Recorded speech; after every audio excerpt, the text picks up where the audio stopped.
Hello friends, कैसे हो आप सब। मैं आज लेकर आई हूँ फैमिली ड्रामे का थर्ड पार्ट। जैसे कि लास्ट पार्ट में हमने देखा था कि जेनी के टैलेंट के बारे में रोमियो को पता लग जाता है और वो उसे यकीन दिलाने में पूरी तरह कामयाब हो जाती है। तभी हमें जिंग मिंग शो के बारे में पता लगता है। वह ऑफिस में जेनी द्वारा फेंकी हुई खुद पर बर्फ़ के बारे में सोच रहा होता है और उसे याद आता है कि रोमियो और जेनी दोनों साथ में थे। तभी हमें दिखता है कि एक व्यक्ति रोमियो के कैबिन में जाकर रोमियो को ढूंढ रहा होता है, लेकिन रोमियो अपने दोस्त के साथ एक ब्रेसलेट के बारे में पता लगा रहा होता है। तभी वहाँ पर रखा हुआ अलार्म बजने लग जाता है और उन्हें शक हो जाता है कि कोई बाहर से उस कैबिन को खोलने की कोशिश करता है। तब वह कैमरे में देखते हैं तो उन्हें पता चलता है कि उनका सेक्रेटरी वह गेट खोलने की कोशिश कर रहा होता है। जैसे ही वह सेक्रेटरी दरवाज़ा खोलने की कोशिश करता है तो रोमियो अंदर से दरवाज़ा खोलकर बाहर आ जाता है। वह सेक्रेटरी तो जाकर गिर जाता है और उसकी कमर में बहुत ज़्यादा पेन होने लगता है। यार, धक्का लगेगा तो होगा ही ना। तभी वह फाइल देता है रोमियो को। तभी रोमियो देख लेता है कि उसके हाथ में भी वही ब्रेसलेट है जिसके बारे में वह पता लगाने की कोशिश कर रही है। रोमियो पूछता है कि तुम्हें ये ब्रेसलेट कहाँ से मिला। तब वह सेक्रेटरी बताता है कि मैं चिल्ड्रन फेस्टिवल में गया था तो मुझे वहाँ से वह ब्रेसलेट मिला। वहाँ पर आर के स्पॉन्सर भी बैठे हुए थे जिन्होंने मुझे ये ब्रेसलेट दिया। रोमियो वहाँ से उठता है और फिर अपने सेक्रेट कैबिन की तरफ जाने लगता है। फिर वह कैबिन के अंदर जाता है और अपने दोस्त से बताता है कि आर ने यह स्पॉन्सर किया था ब्रेसलेट चिल्ड्रन फाउंडेशन को। जिंगमिंगसू के बच्चे को भी वह ब्रेसलेट दिया था। उसका दोस्त जिंगमिंगसू के बच्चे की रिपोर्ट रोमियो को देता है। जिंगमिंगसू का बच्चा एक हार्ट पेशेंट था। और वहीं दूसरी तरफ पुलिस को जिंगमिंगसू की कार से एक चैन मिलती है और उसकी कार में खून के धब्बे भी मिलते हैं और वह खून के धब्बे आरा यानी हीरोइन के ब्लड से मैच कर गए थे। जिंगमिंगसू का बच्चा एक हार्ट पेशेंट था। पुलिस को भी सब पता चल जाता है। वहीं रोमियो का दोस्त देखता है कि जेनी के दोस्त भी अपनी बेकरी को बढ़ाने के लिए सेलिब्रेट कर रही होती हैं और वहाँ बहुत सारे लोग इकट्ठा हो गए होते हैं उसकी दुकान के बाहर। वहाँ पर बहुत सारा शोर होने लगता है। तभी उसका दोस्त बाहर जाता है और उन्हें चुप कराने की कोशिश करता है।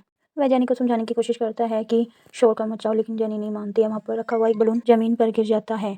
वह उसे उठाकर सही रख देता है, लेकिन जैसे ही आगे बढ़ता है तो वह देखता है कि उस बलून की हवा निकल जाती है। जेनी को बहुत ज़्यादा गुस्सा आता है और वह रोमियो के दोस्त को डांटना शुरू कर देती है। फिर रोमियो को दोस्त जेनी को शांत कराने के लिए उस बलून को फिर खड़ा करता है, लेकिन वो नहीं होता। तब वह डांस करना शुरू कर देता है। वहाँ पर आगे बच्चे बहुत ज़्यादा खुश हो जाते हैं। यह हरकत रोमियो भी बैठा हुआ कैमरे पर देख रहा होता है। वह देखकर बहुत ज़्यादा हैरान हो जाता है। यार, ये क्या कर रहा है, मतलब हद है यार, ऐसे भी कोई करता है क्या, ये बताओ। वहाँ पर बहुत सारी लड़कियाँ भी होती है जो यह सब देखकर हंस रही होती है।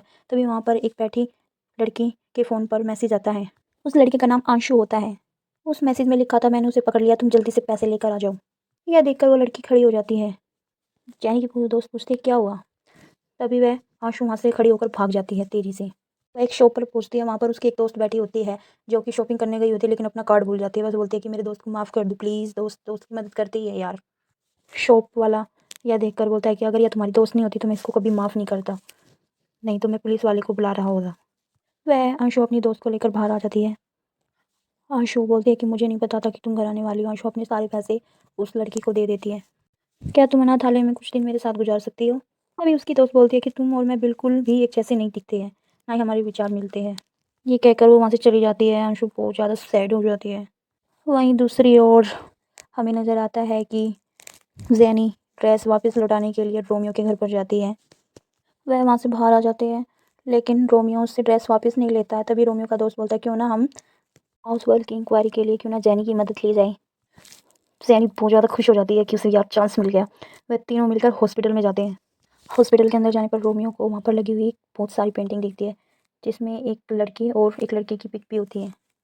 रोमियो अपने कैमरे से हिडन कैमरे से अपने दोस्त को बोलता है कि तुम इस पिक के बारे में पता लगाओ, और जेनी और रोमियो अंदर घुस जाते हैं हॉस्पिटल के। और वहाँ पर पुलिस वाले भी पहुँच जाते हैं जिंगमिंगसू की इंक्वायरी करने के लिए। रोमियो और जेनी दोनों छुप जाते हैं पुलिस वालों को वहाँ पर देखकर। तभी उन चारों को पता चलता है कि उसे डिस्चार्ज कर दिया गया है। वह अपने बच्चे को लेकर यहाँ से चला गया है। पुलिस वाला पूछता है कि तुम्हें पता है कि वे कहाँ पर है। तब वहाँ पर बैठी हुई नर्स बोल देती है कि यार मुझे तो कुछ नहीं पता सर कि कहाँ पर है। तभी पुलिस वाले पूछते हैं कि जिंगमिंगसू कैसा इंसान था। तब वहाँ पर बैठी नर्स झूठ मूठ में बोल देती है कि वो अच्छा इंसान था और वह अपने बेटे की बहुत ज़्यादा केयर करता था। फिर हमें दूसरी तरफ सीन दिखता है कि जिंगमिंगसू अपने बेटे को बहुत ज़्यादा डांटता हुआ नजर आ रहा होता है, छोटी छोटी बातों पर, जिससे उसका बेटा बहुत ज़्यादा परेशान रहता था, बेचारा रोता रहता था। फिर हमें दोबारा हॉस्पिटल का सीन नज़र आता है, जहाँ से पूछताछ करने के बाद पुलिस वाले वापस जा रहे होते हैं। तभी वह जिंगमिंगसू के बेटे के कमरे में जाता है जो कि हॉस्पिटल में होता है।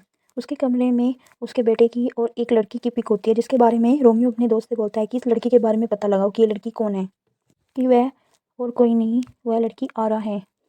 तब हमें जिंगमिंगसू के घर पर रोमियो और वो नज़र आते हैं। उन्हें पता चलता है कि वह बहुत ज़्यादा ड्रग्स लेता था, कि आरा उनके बेटे को बहुत ज़्यादा फ़ंड प्रोवाइड करती थी उसके इलाज के लिए। लेकिन जंगमंशु सारा पैसा खा जाता था और अपने बेटे के इलाज में कुछ नहीं करता था। यार कैसे निर्दय बाप है यार। फिर जंगमंशु पैसों के लिए आरा का पीछे करने लग जाता है। फिर उन्हें पता चलता है कि वह जंगमंशु अपनी वाइफ को बहुत ज़्यादा मारता था और उसके बेटे को भी बहुत ज़्यादा परेशान करता था वो। तभी हमें पुलिस वाले दिखाई देते हैं एक रिजाई को ऊपर उठाते हुए। वहाँ पर बहुत ही ज़्यादा खून के धब्बे होते हैं यार। ये देखकर पुलिस वाले भी बहुत ज़्यादा हैरान हो जाते हैं। वहीं हमें हॉस्पिटल का सीन दिखाया जाता है। वहीं जेनी को रोमियो पेशेंट बनाकर एक रूम में भर्ती करवा देता है हॉस्पिटल के, उसी हॉस्पिटल में जहाँ जंगमंशु का बच्चा एडमिट हुआ था। तभी वहाँ पर रहने वाली एक पेशेंट को लगता है कि रोमियो और जेनी की न्यू न्यू शादी हुई है। फिर जेनी बाहर चली जाती है। तभी जेनी के दोस्त का फ़ोन उसके फ़ोन पर आता है, लेकिन जेनी नहीं उठाती। वह फ़ोन वहाँ पर लेटी हुई एक और पेशेंट उठा लेती है कि उसे हार्ट एग्जामिन करने के लिए भेज दिया गया है। उसकी दोस्त यह बात सुनकर बिल्कुल शॉक, उसे कुछ समझ ही नहीं आता कि क्या हुआ। वहीं दूसरी ओर रोमियो नर्स के ऊपर नज़र टिकाए हुए है कि वो क्या कर रही है। हांगबुंग की नर्स इंचार्ज कौन थी, वह उस नर्स से पूछता है। तभी बताते हैं कि नर्स सिम उनकी इंचार्ज थी। जेनी की दोस्त भागती हुई आती है और यह नज़ारा वैन में बैठा हुआ रोमियो का दोस्त भी देख रहा होता है कि जेनी की दोस्त भागती हुई हॉस्पिटल में आई है। रोमियो का दोस्त जेनी की दोस्त को भारी रोकने की कोशिश करता है, लेकिन रोमियो का दोस्त उसे नहीं रोक पाता क्योंकि जेनी की दोस्त उसकी कोई भी बात सुनने को तैयार ही नहीं थी। रोमियो का दोस्त उसे रोकने के लिए उसके हाथ में एक बोतल होती है, वह उसे पी लेता है। तभी जेनी का फ्रेंड का कॉल आता है जेनी को कि रोमियो का दोस्त मैंने एडमिट करवाया है अभी इमरजेंसी रूम में, तुम जल्दी आओ। रोमियो के दोस्त का होठ इतना मोटा सूज गया होता है फ्रेंड्स, जिसे देखकर तो मेरी हंसी नहीं रुकती फ्रेंड्स बिल्कुल भी। तभी हमारे तीनों इकट्ठा हो जाते हैं फ्रेंड्स। फिर रोमियो और जेनी साथ में होते हैं हॉस्पिटल के कमरे में। वहीं पर बैठे हुए दूसरे पेशेंट ये सब देख रही होती है कि रोमियो जेनी को छोड़कर जा रहा होता है। वैसे डांटती है कि तुम अपनी वाइफ को छोड़कर क्यों जा रही हो। फिर फ्रेंड्स उसकी बात मानते हुए जेनी रोमियो दोनों एक ही बेड पर सो जाते हैं फ्रेंड्स। अगले दिन मॉर्निंग में फ्रेंड्स जेनी तो नीचे पड़ी होती है बेड के और रोमियो ऊपर लेटा होता है। यह देखकर वहाँ पर दूसरी पेशेंट उसे डांटना शुरू कर देती है कि ये क्या किया तुमने।